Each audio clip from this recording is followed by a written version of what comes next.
for joining us. The Ghanaian Times this morning reports that fire service management personnel tango over 8 million Ghana cedis pension fund. Also, NARI begins research into mosquito breeding sites. GJ elections handover to take place by June 30. Assistant headmaster remanded for allegedly defiling 2 girls. You see what I was telling you about the Kupi SHS boys? 19 boys had been sodomized. Nothing has happened. Nobody is shaking. 2 girls had been defiled, and the headmaster already remanded, maybe up for jail. Koika, UG signed $9 million pact to improve research ICT. Media hands over booster power substation to University of Ghana.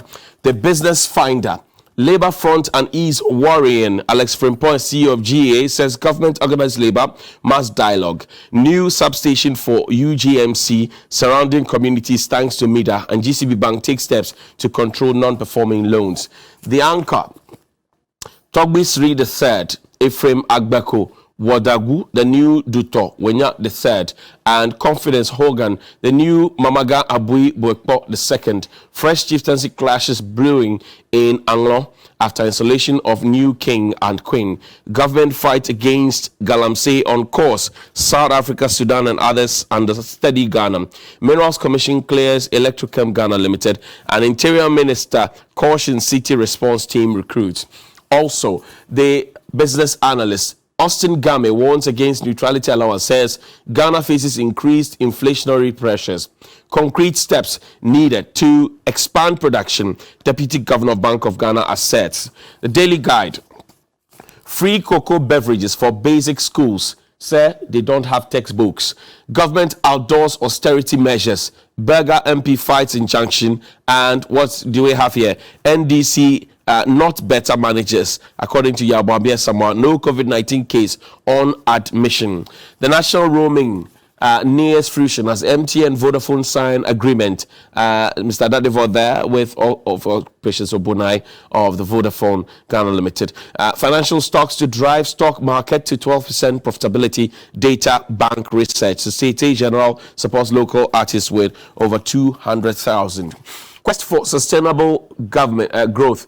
That's the front page of the Daily Graphic. And it says, we need Neutral Development Commission. Professor Quay advocates. Government keen on renewable energy penetration. President. And study discovers organic fertilizer for high yields. MPP elects constituency executives. The Newsday. And the 1D1F 11 pharmaceutical councils receive 415.3 million Ghana cedis support between Mahama and Dufour, Pegs and Pedilos. Energy drink. I don't want to be part of that. Supreme newspaper. Minerals Commission shames Electrochem saboteur. Says due process was followed in acquiring the license. Nanabi wishes all candidates and MPP executives well. And Baumia Napo ticket best for NPP. Razak Kojo Poku seems to be the conversation these days. Finally, the Daily Statesman. Bank of Ghana cautions public against Silicon. Let's make SOE sustainable. Public Enterprise Minister charges CEOs. And Dom Kwabena declared flashpoint as MPP holds constituency elections today. That's what we have on the front pages of our dailies this morning. If it's your birthday, happy birthday to you. Know that we love you and we cherish you. And also, is a special birthday to bring your name from Victoria Lamte of Parliament House to Benedicta Sadat of Nima. Happy birthday to you. Also, a happy birthday to Justice. It's his birthday today. Oh, I didn't know he had a birthday. Well, happy birthday to Justice. Gabriela Tete is joining me here on the ticket of the NDC. Gabriela, good morning. How are you doing? Good morning, Johnny. Were you scared when it started raining? I was very disappointed that the lights went out. Because as that when I was going to bed, I had electricity. And then I woke up this morning and I did not have light. So I actually did my makeup with my phone torch. All right. It's what turned out okay. We're told it's doom CSC, not doom so. Do you believe anything they say? I'm supposed to believe my government. Am I not supposed to? Okay, well, you believe them at your own risk. So that's all I can say to that. But how frequently has the light been going off for you? For this year in particular, I don't know what the justification is, but we tend to have a lot of lights out, especially mid-morning to late afternoon. And I'm talking about those of us in the Adenta municipality area. Right. Mid-morning to late afternoons, we kind of have quite a lot of lights out.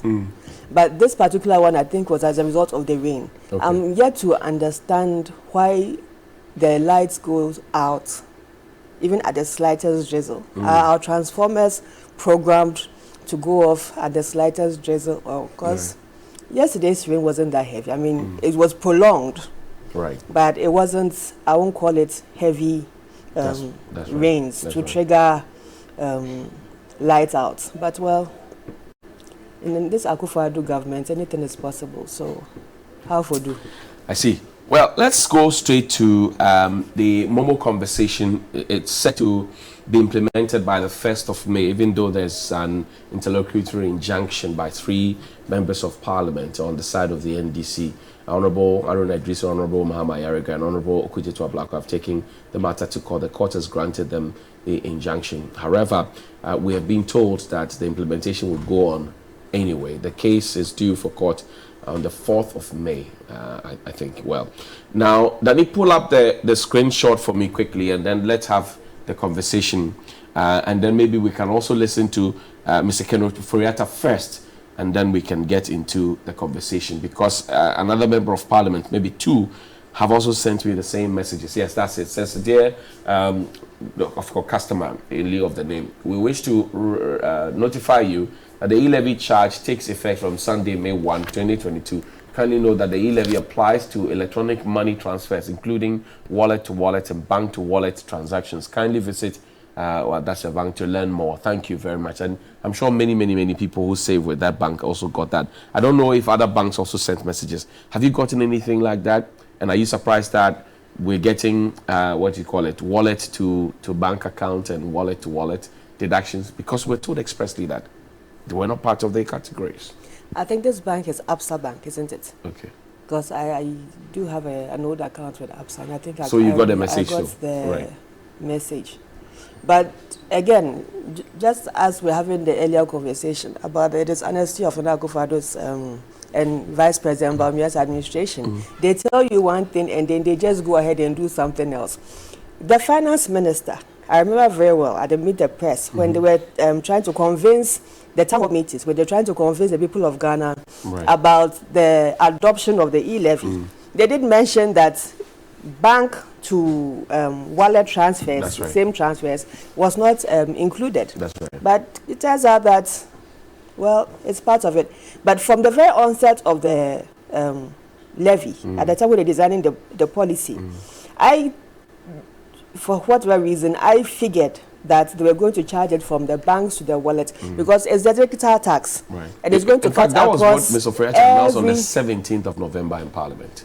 He announced 3 categories, and this was part of the. This was part of the of it. But let's bring the conversation to the fact that there's an injunction on the process. Okay. And I'm not a lawyer, but my basic understanding of law, when there's an injunction, the case is supposed to be heard of the matter. My understanding is that you hold the implementation until the case is decided on, and then it's followed through. But again, it's as if the government just doesn't care about whatever process are in the court, and they're still going to have to roll it out. They are still bent that May 1st, they start the process. And this is aside the fact that currently Ghanaians are complaining about the high cost of living and how expensive things are. And yet you are still adding on and adding on and adding on just to make sure that you impoverish the poor Ghanaians the more. I don't know what Akufo-Addo's strategy is. The government disagrees with you. They say they want to use the money to solve problems. Road contractors will be paid, education issues will be solved, agric issues will be solved, health issues will be solved. I mean, it chronologizes. You and I. They mentioned the litany of things. Yes. You and I. Yes. Our generation. Unfortunately for us, we are carrying the debt burden of 400 billion. That is the legacy that 80-something-year-old Akufo-Addo and his people, he's 70-something, I beg you. He's almost there, have imposed on us. After this burden, we could not solve our roads. We could not solve our educational problems. We could not solve our health problems. You think it is a 6 billion E-Levy that will solve the problems? I don't know. You tell me. That's what the government believes. No. What would your government have done? First of all, my government knows how to budget properly. And when we budget, that is the program that we align ourselves to. We cut out unnecessary expenditures. We do not spend to court public sympathy and attention and to win votes in election years. We do not deliberately put in policies with the sole aim of buying the voters' emotions to our cause. My government, the NDC administration, will not sit back and allow the wanton dissipation of public funds as is currently going on in Nana Akufo-Addo and Bawumia's administration. We will not sit down for 20 billion to be lost to corruption per annum and sit and laugh to the gallery and pretend to the people of Ghana that we are actually interested in solving their problems. My administration, the NDC administration, will not be flying high clubbing in the skies with the taxpayers' money and spending outrageous amounts just to satisfy people's egos. From the history of the NDC, since the 1992 Constitution came into force, you may even add the PNDC, our system has always been one of streamlining our expenditures to our revenues. We have always been on course to provide social infrastructure to the people of this country, and that has always been of paramount interest to the NDC. Roads, schools, health facilities, the data is there and it speaks for itself. For President Akufo-Addo and his Vice President Bawumia, the evidence is there for all to see. What evidence? It is mismanagement galore. Corruption galore. We'll have a conversation about CLOSAG eventually. Right. But the conversation is beyond CLOSAG, because the fact of the matter is that currently with inflation hovering at double digits, the average Ghanaian real income has been washed out almost completely. Last 2 weeks or 3 weeks ago, I bought a tin of milk for roughly a little over 5 cedis. Typically, I was buy 3 for the week because I'm alone, right? Now I go and it's almost 7 cedis, and I could only go home with 2. Wow. And you can imagine how upset I was. If President Akufo-Addo was standing in front of me, that he would have heard a different story, because I was not ready to mince words and play to anybody's excitement. And mine is not an isolated case. It is the case of the ordinary Ghanaian. Russia, Ukraine, COVID. You have been told. Please, government has told you. Please, don't repeat those things. But I'm telling you what government has been saying. It's Russia and Ukraine. Are they responsible for the 40 billion debt? Are they responsible for the deficit? Are they responsible for the low growth in the economy? Why do you want to blame? They have their issues. They are fighting their own political issues in Europe. Let them deal with their issues in Europe and let us fix our problems here in Ghana. But they are not responsible for the crisis. We have been complaining about these issues way back. I remember very well the first time I came on your show. That was the first time the NDC put me up as a communicator. We were sitting on that platform there. And we're having this same conversation about the rising cost of living. I remember. Did our government do anything about it for us? They did not. Because all they've always been interested in is how to satisfy their own egos and their core constituency, their inner circles. The rest of us, we don't matter to them. We have never mattered to them, aside the fact that we give them votes to come to power. The government will disagree with you because of the policies, and they've been asking this, that you say you are a socialist party, and yet you cannot point to one pro-poor policy that you have implemented. So they make claim to free SHS, 1 district, 1 factory, 1 village, 1 dam, 1 million, 1 constituency, 1 this, 1 that, all of this. What does the Constitution say about free SHS? He said, as much as possible, education from senior level should also be free, and it extends it to tertiary. In 2014-2015, the NDC administration instituted the progressively free SHS, which tiered free education. President Akufo-Addo, the only thing he did differently was to push a propaganda agenda that told you that we are doing free SHS wholesale. But in actual fact, he equally tiered the free SHS program in the implementation. He started with day students, then he went with first years, then he went with second years, and eventually all the others came on board. The same process as we had already started.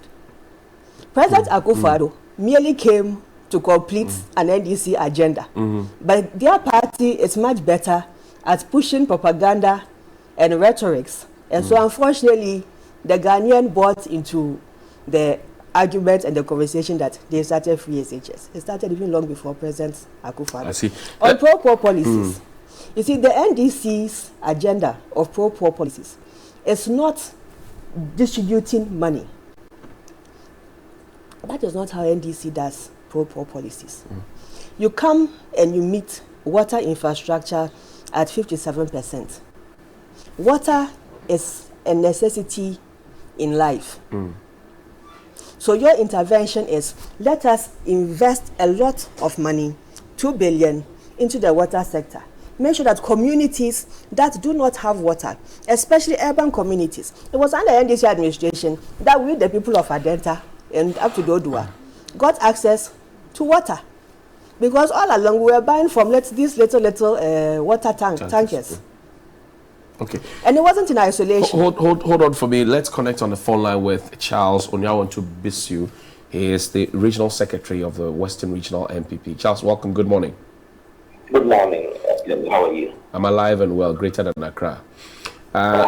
So Gabriela is here, and Gabriela says, well, she's not excited, she's disappointed, particularly because your government is not trustworthy. So I read a text message supposed to have come from Absa Bank that suggests that the implementation of the E-Levy will go on unabated despite the interlocutory injunction placed on it by the Supreme Court. Also, the fact that bank to wallet transfers and wallet to wallet transfers, which were told by Mr. Foriata as one of the town hall meetings, which will not be affected, will now be affected, according to the text message received from the bank. What do you say?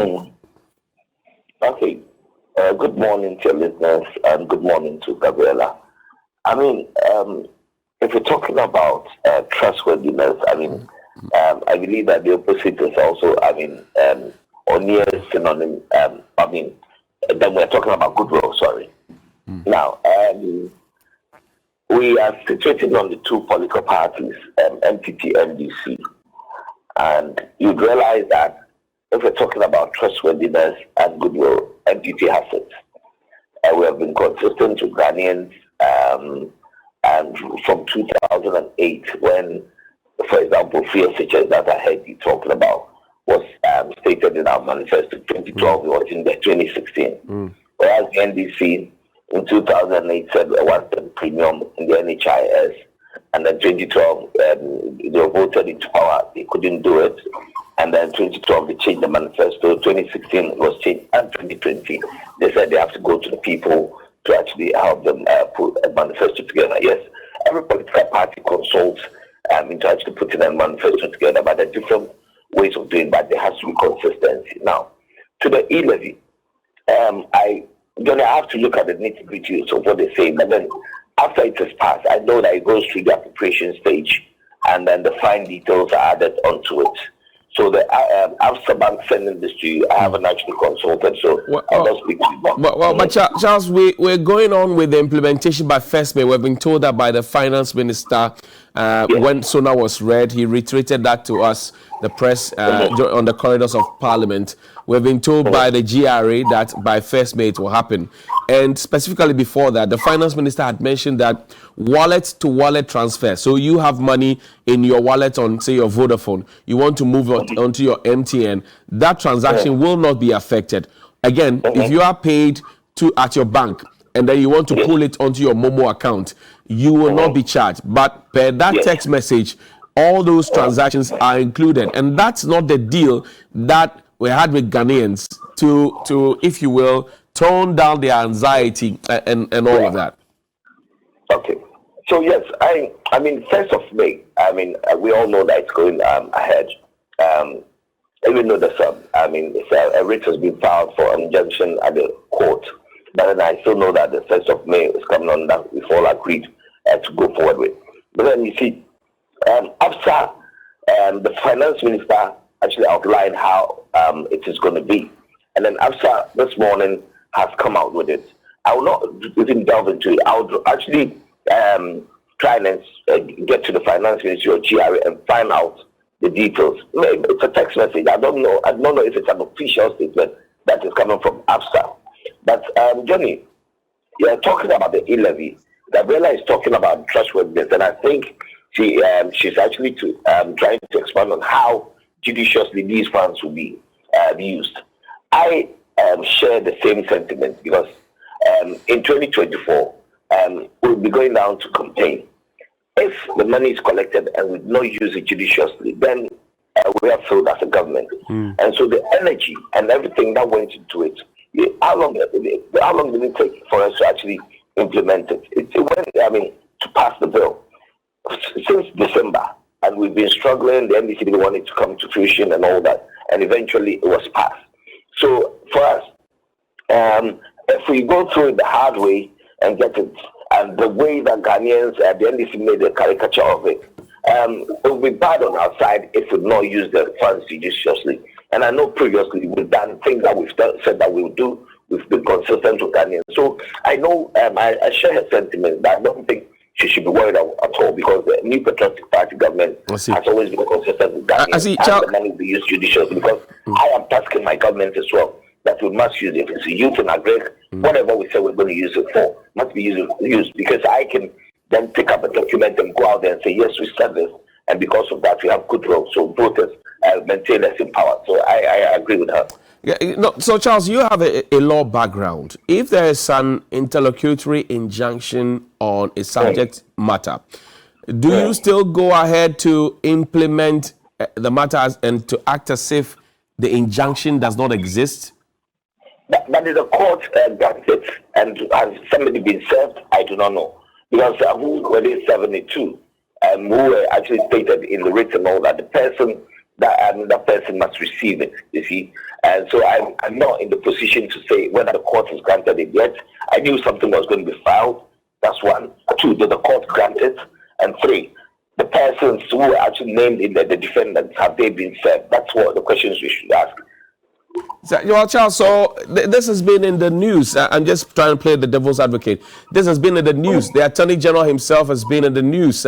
Finance Minister also has been around. They all listen to the press. GRA engages the press. They've been hearing it. We've been asking those questions.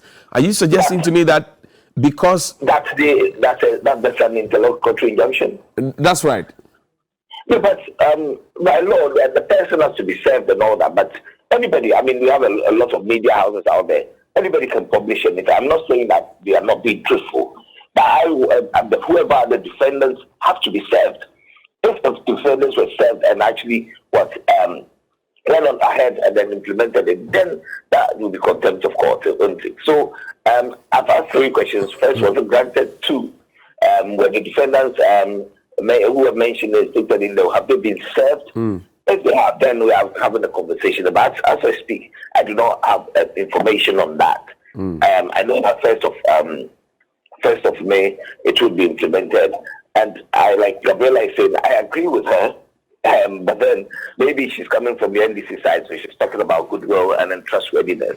The NPP is a consistent party, and I believe that yes, the money should be used judiciously. Well, Gabi also talks about cost of living. Talks about how she went to the supermarket to buy tins of milk and the prices escalated, and she wanted to use a few French words for whoever would have come to intervene. Also, she talks about the fact that your government has borrowed too much and with very little to show, and the fact that pro-poor policies, which you tout as your achievement, is not about sharing money to people. What are your reactions? Okay, thank you. Sharing about money to people, I think we need to She needs to clarify it. Whoever she saw handing over to money to somebody and all that. So I think that's true. That's propaganda. 2, talking about the economy, things being hard in the country and all that. I agree with that. Yes, the economy is in turbulence, but then, Johnny, there are external factors. Ghana is a net importer of a lot of our goods. We are not an industrialized country where we can actually sell our finished goods out there and determine price and compete with other people using comparative advantage over other countries and all that. Right. That comes into play. The next thing is that if you're a net importer of a lot of your commodities, maybe 80% or that, you do not determine prices. Now, following COVID, okay, freight cost has tripled all over the world, and Ghana does not own vessels. Okay, so once that country or whatever business in a certain country determines the price, it's going to have a ripple effect in your country. They're saying that we shouldn't say Ghana is different from other countries. No, but there's something called international trade. There's globalization. We have trading partners that we trade with. If Ghana is in isolation, then we could have actually said that today we're pegging inflation at 10% or 5%. No, inflation and other things that the economic indices and all that, or the fundamentals, are determined by our relationship with other countries. For example, recently the Russian embassy said that we shouldn't blame the Ukraine-Russia war on our economy. Yes, we will. That's right. You know why? No. There's something called cost of production. Now, 10 million barrels of crude oil emanates from Russia, okay? And most of the European countries buy crude oil from there. They use the crude oil in production, okay? Now, if the prices of fuel goes up in those countries, Germany, whatever, UK and all that, that cost of production would affect the finished product that is being imported into Ghana. So automatically it affects us. So I disagree with that communique coming from the Russian embassy. It is true that yes, the economy is in turbulence. Now, Cabinet met about a month ago and said we should actually put introduce cuts and all that, 30% here and there. That is being done. That was a short-term measure. But now we're talking about the long-term measure. What is the long-term measure? The long-term measure is the industrialization drive that the government is doing. You cannot get the result within a year or two.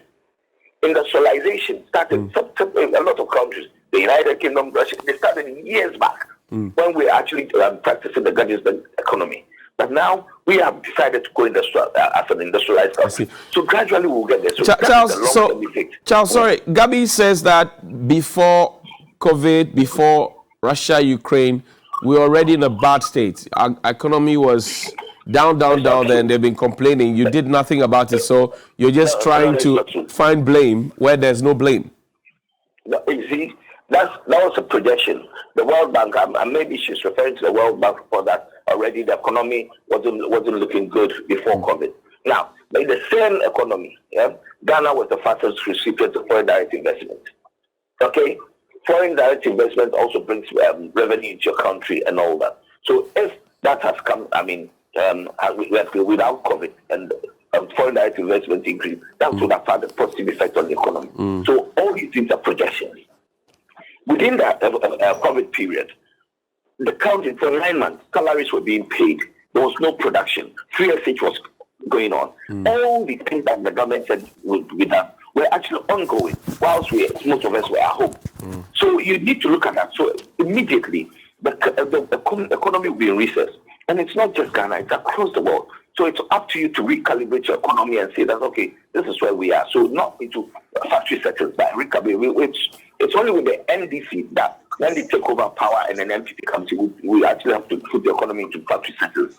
But this is recalibration of the economy, where you actually look at things well. And then I believe that following Teduasi, where there's a short-term measure, and I've spoken about the long-term measure, which is industrialization. I think we all have to believe in it and then go forward. The medium-term measures that the government brought, like the E-Levy and stuff like that, that would do something in the economy. I would wish that, yes, I wasn't for the 175. I kept saying that if it was 1% and then gradually goes up, then fine. But then it's been pegged at 1.50. So let's see what happens. I am tasking my government that the money that we are collecting, let us use it judiciously. Okay. Because, Johnny, I am a Ghanaian too. I have relatives to an NDC. All right. If I lie and say that everything is fine and all that, in the end I'll pay. Because sitting on TV and radio and saying that, oh, it is fine. Then a family member in the village, so okay, Charles is saying everything's fine, so I have to go to the hospital, you have to pay. Then you have rather bring attention to yourself. But we all must admit that the economy is in turbulence, and it is not just Ghana alone. It is going on across the world.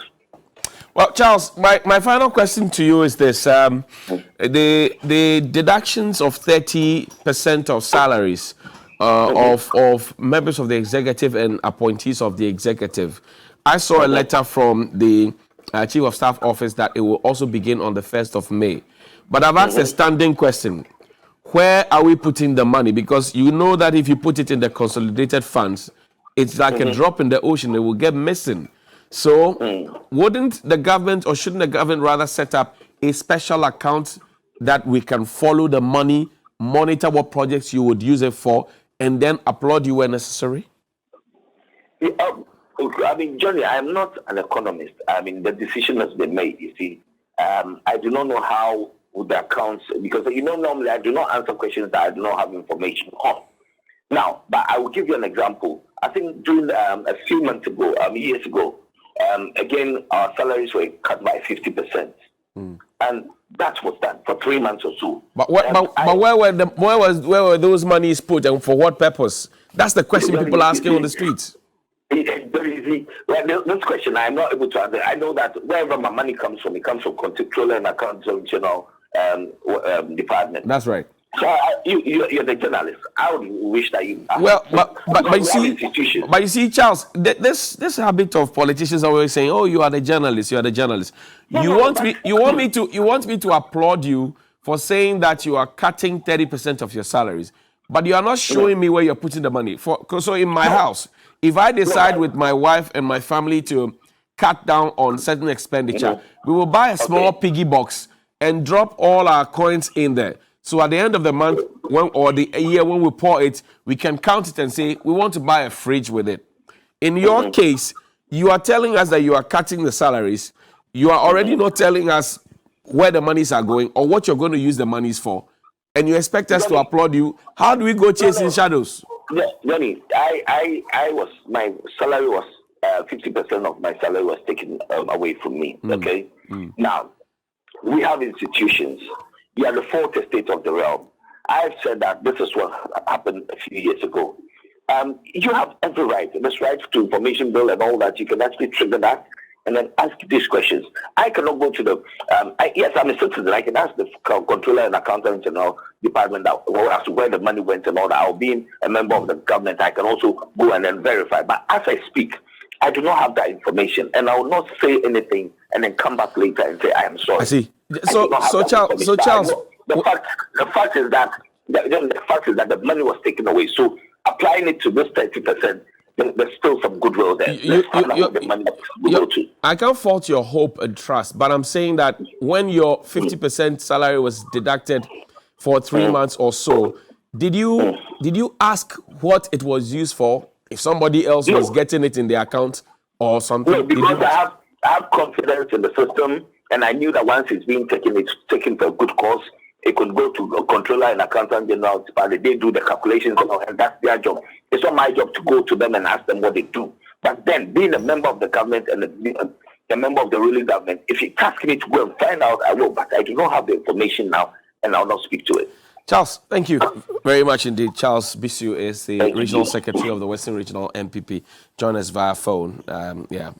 So you heard Charles. Charles is unable to answer my one question about where the money is going and what it will be used for because he says he doesn't have the answers.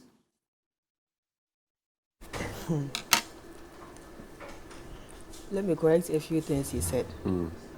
First of all, when I complain about the cost of living and my milk purchases, the milk I consume, it's a made in Ghana product. Right. If he wants me to show him where the factory is, I can show him it's in Tema Industrial Area. It's Nestle Ideal Milk. 2, the current challenges we're having with the high cost of living is driven largely by the depreciation of the currency. He's right when he says that we're net importer of so many things. But we also, in this same country, when President Akufo-Addo and Vice President Bawumia decided to change the structure of that, in 5 years ago, when they told us that they were coming to do the one district, one factory, and to also inform us that since they came into office, they've been able to do, I think they are bragging about 160 factories so far. That has still not made any impact on the structure of the economy. It's a process, they say. So when? The process keeps taking too long. This is a very snail-paced process, if I may say so. And then thirdly, he speaks about Ghana attracting so much FDIs in the administration. The data is there for everybody to inquire from the GIPC. Ghana, for as long as I can remember, at least the time that the NDC was in office, from President Mills to President Mahama, Ghana has always been in the top 3 FDI attractions to the ECOWAS sub-region. We compete with Cote d'Ivoire and Nigeria. So it's not anything new under President Akufo-Addo's administration. Now we can go to answering your question on, was it closer or 30%? Where the money is going. You know, the executive have said that they are taking a 30% pay cut to show that they are austere and also to help us bounce back. My question is, where is the money going? And what is it going to be used for specifically? Because if you have a problem in your house, you could have a problem with painting, a problem with your TV, fridge, blah, blah, blah. If you're raising funds, you must raise funds towards a project or a cause, and not just to say we are cutting salaries. So I asked him, when 50% of their salaries were cut for 3 months, where did the money go? And what was it used for? Now we are cutting 30%. Where is it going? What is it going to be used for? And we also will not know. Because if I recall, after the Pediasi meeting, when the finance minister had his press conference at the Ministry of Finance to give the details of what the Pediasi arrangement was, he mentioned that they were going to have cuts in fuel coupons. They were going to have the 30% pay cut. But he did not say exactly what the money was going to be used for. Right. So I suppose that he's going to go back to the consolidated fund, which you beautifully concluded on, that in that case, we'll not see... We can't trace the money. What the money is going to be used for. When I remember the day that he had the press conference, I was having a conversation with one of the directors at finance, and I was telling him that it would have been better for them to find a cause and use their deductions to address a social challenge in the society. Like in the case of the NDC, when we did a 10% pay cut and decided to push that into health infrastructure investments and to build more CHIPS compound to address healthcare challenges, primary healthcare challenges within the base level across the They say country. some of you took back your monies. Like who? I don't know. That's what they say. I don't know which Is there money. any truth to it? I don't know who gave money and who took back any money. I'm not. How does that work? The controller did the deductions of the 10%. They put it in the project, and then they went back to redeem the 10%, or how did they work? You see, that's how the propaganda they've been pushing down people's total. That's not how it works. For them, this 30% cut that they are doing, you know, since they want us to have that conversation, in the emolument report that addresses Article 71 holders, the salaries they are taking now is actually salaries paid on account. Their actual salaries is determined at the end of the tenure of office. So what each of them is taking is what they should have been taking the last term. When they are exiting office after the 4 years, there's the actual value that is possibly an increment. It's an increment. Because of time value. It is always an increment. It's never been decreased. No, it's always an increment. So then they'll have a deduction of what the new figures are and what the current figures are, and they are paid that money, the difference. So perhaps if that is what they were saying, that we claimed it back, they are equally guilty. Because even before they give their monies out, they are going to claim it back anyway. I hear you. We'll see you after the break. There's more here on New Day. Welcome back. It's TV3Newday, and thank you very much indeed for staying with us. We see all your tweets, and it will pop up on the screens once in a while. So hashtag TV3Newday, and share your thoughts and comments with us on the subjects that we're discussing here. Gabriela Tete is here with me. She's a member of the NDC's National Communication Team. Please play Mr. Bampoado's tape regarding his reaction to the National Labour Commission for the second time, asking them to go to the table to have a conversation about their neutrality allowance, which was agreed to in January this year. Consider the widespread impact of your strike on government business. Well, we also considered the effect on our pocket. Our pocket is bleeding. So it should be a win-win situation. So like I said, we're hoping that by Friday, all these issues will be resolved. Our pockets are bleeding, so he hopes that by Friday everything will be done. And Danny, my colleague, Daniel Poku, put that question to him, Gabriela, that their strike is having a widespread effect on government business because they are the ones who run the government machinery. Now they are not working. They have not agreed to the NLC's directive to them. I don't know what you think. It comes back to the earlier conversation about what everybody is complaining about, the high cost of living currently and the economic mismanagement.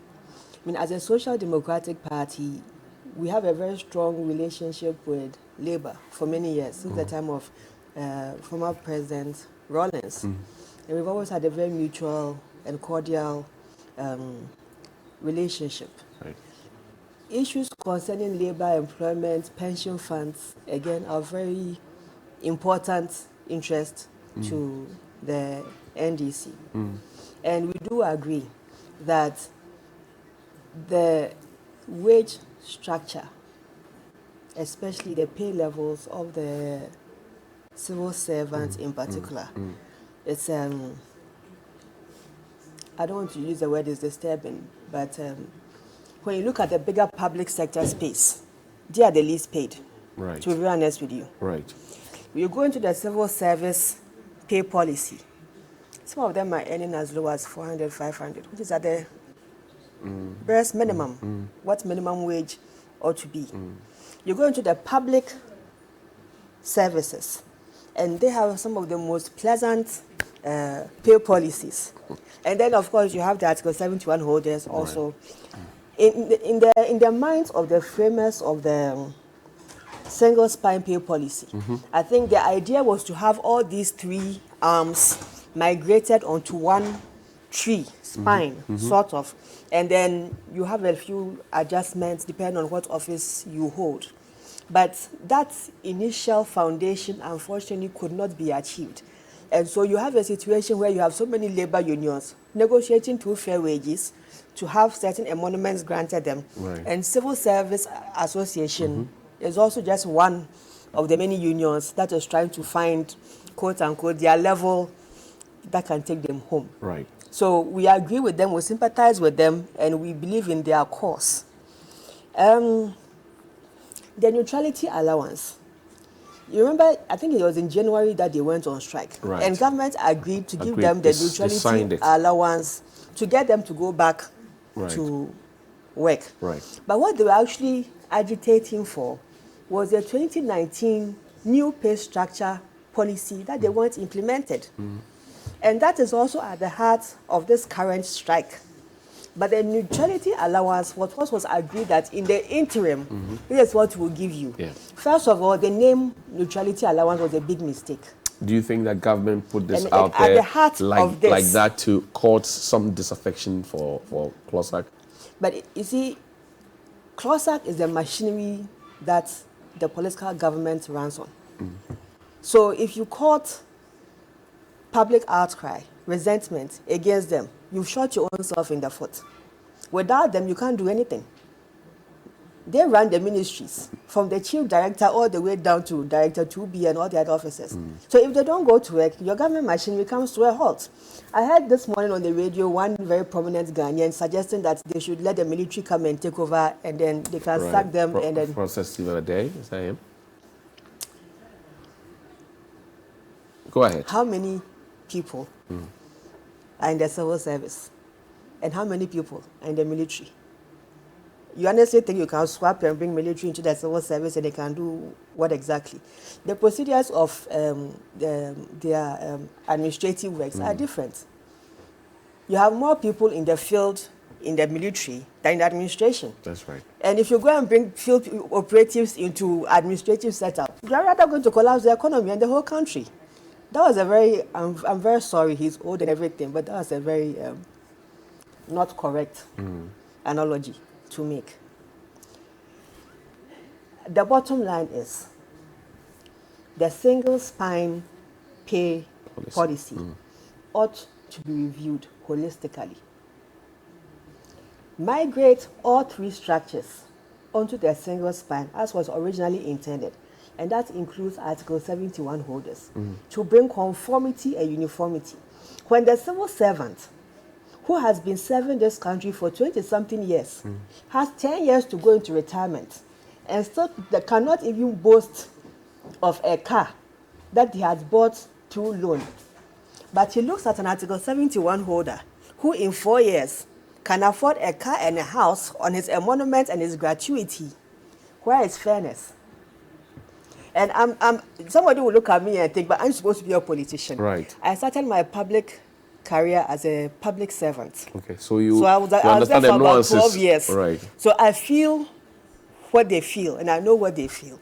And I also understand the political aspect of it. So I always have to try and marry the two, and then find a common neutral ground. And this is my position on They are asking for government to give them a roadmap for the payment, because again, government has agreed to pay them the neutrality allowance, maybe by change of nomenclature, in October.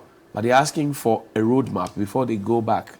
Yes, and they are right to demand a roadmap, because government has been inconsistent in the communication around their remuneration packages. You agreed to this policy 2019. 2019, 2020, 2021, we're now in 2022. 4 years. And they've still not managed to even address one of the issues in the new policy arrangement. Because the document is sitting at finance. You've heard President Akufo-Addo on numerous occasions talk about new pay policy for civil servant workers. You've heard Vice President Baumia also make reference to the same document. However, for some strange reason, the document does not seem to leave Ministry of Finance, because they'll tell you that they don't have the money.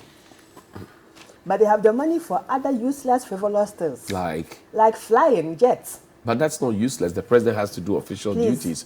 He has to go and negotiate for vaccines. Please. He has to go to the UN.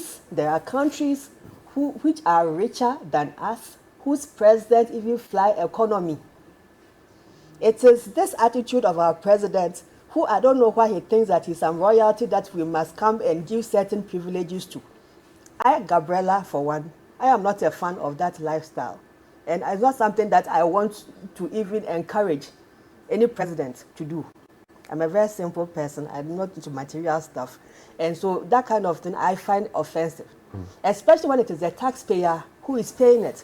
If you want to fly jet, private jet, go and charter the jet by yourself and give it as a token to the people of Ghana that you can afford to fly private jet and do whatever it is that you have to do. But as a socialist oriented, and by the way, socialist oriented doesn't mean poverty. Let's get that thing straight. It just means that I believe more in efficiencies and cutting your coat according to your size. Because when you look at my size, for example, it can fool many, many things. So it's important to cut your coat according to the size of your fabric. And Ghana cannot afford presidencies that have that kind of outrageous, extravagant lifestyles. Look at the posture of the National Labour Commission. So Labour agitates, they get into a room, NLC is chairing, government is on one side, here's Labour, they have an agreement, and then government defaults on the agreement, and then Labour Commission consistently tells Labour, go back to work. It doesn't tell government, why did you fail to honor your promise? But it keeps telling Labour to go back to work. It has told UTAG, told CITAG, told TEU, told CLOSAG, told everybody who strike this year alone. And then at the heart of that problem lies one weakness, Which is? Of our constitution. Which is? The excessive power in the presidency. Whoever is sitting at Labour Commission owes his appointment to the president. The president runs the government. What is dictated to, if you have a very strong individual who can put his foot down and go by the dictates of what his office is, fine. But we are here to see that. Because very often, they'll always push Labour, as you said, to kowtow to the powers that be. And then government will always have the field day. That, for me, is one of the weaknesses of this our constitution, when we put so much power in the presidency. And it is time that we need to have some reforms on the constitution to take away some of those powers, especially powers that will decentralize and devolutionize power into the local governance administrative system, and to rather make the public services much more stronger. You had an opportunity to do that. You had a whole constitutional review. I don't know why it was shelved. You instituted it. Yes. And then you had the power to implement it. I didn't have the power. The NDC administration had the power. But you were part of the NDC administration. Yes, but You speak for the NDC. Yes, but personally, my belief is that we need a review of this constitution, because the constitution, unfortunately, holds us back more than helps us to develop. Okay, we have 2 minutes. Let's quickly take a look at the Samuel Kujo. He's the Minister for Public Enterprises, and he says that let's make SOE sustainable. Public Enterprise Minister charges the CEOs. We read in the 2020 Auditor General's report that 5.3 billion Ghana cedis was lost through these state-owned enterprises. That's about almost all of what we are asking for in E-Levy. Now, these bosses at these state-owned enterprises are making losses, and yet they get all the perks available to them. Does it make sense to you that you're running at a loss? You go to school, you fail. First of all, but your dad keeps telling you on vacations. No, and you recruited these bosses to political patronage. That, again, for me, is another problem we have in this country with public services recruitment. It's a big problem.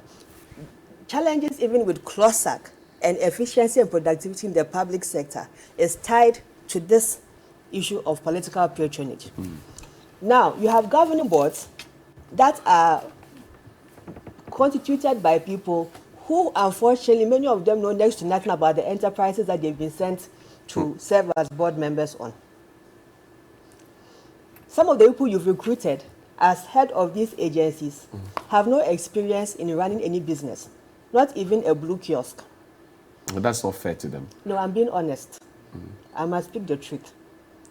Not even a blue kiosk. You see, you may be a director in a public agency, but you are not tuned into business. Okay. The philosophies are different. Public agency, service, it can run into debt. There's government to show that, and that is where we find ourselves now. Whereas business comes in with efficiencies and profitability. Because you've gone for a loan, and then you so must that pay you back. must service the loan. And your whole focus is how to make the business profitable or at least break even. Secondly, a lot of these public agencies, SOEs, obviously should be diversified.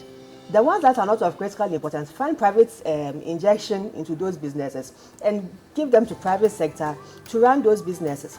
The ones that we have a key interest in, like companies like ECG, Ghana Water, and the rest, government must still have some interest in that. And then you manage it. But it comes to recruitment into who manages these things. Right. It comes also with the KPIs that are given to them. If you are given a public appointment to manage an SOE, and your company is still making losses, within 2 years, there's no reason why you should be sitting there. It means you're incompetent. And I'm very sure that somebody within the political administration or somebody within the political space has probably more experience to fix that problem than you. Because of political patronage, you still keep them there. They run their places down, and who cares? And at the end of the day, this also adds up to the debts on the books of the country. But they have boards that largely are appointed by the president. And I was saying to you that some of the people on those boards don't qualify to be on the boards because their orientation and where they are coming from is not in tune to the business. I used to be head of business development and marketing at STC. Okay. And at the time, my background is in transport. Right. So that was where I learned some of the nuances and the details of what exactly should go into constituting the board and who gets to serve on these appointments. But the quality of the human resource is very important. It shouldn't be given just jobs for the boys. I see. Gabriela Tete has been my guest here. Earlier, you heard Charles Bisu on the phone line on the ticket of the NPP. Happy birthday to Victoria Benedicta Sadat of Nima. Victoria Lamte of Parliament House sends the message to you. Happy birthday to you. And if it's your birthday as well, happy birthday to you as well. Thank you to Grand Park Clothing in Dansuman for my outfit 020985 5696. That's 020985 5696. And Sonar Fashions in Tamale also provided my hat this morning. 0246 590-162, 0246-590-162. They are in Kuko in the northern region. And you know, as the big Sanla approaches, you may want to get some of those outfits to wear and to look the season and all of that. We'll see you after the break.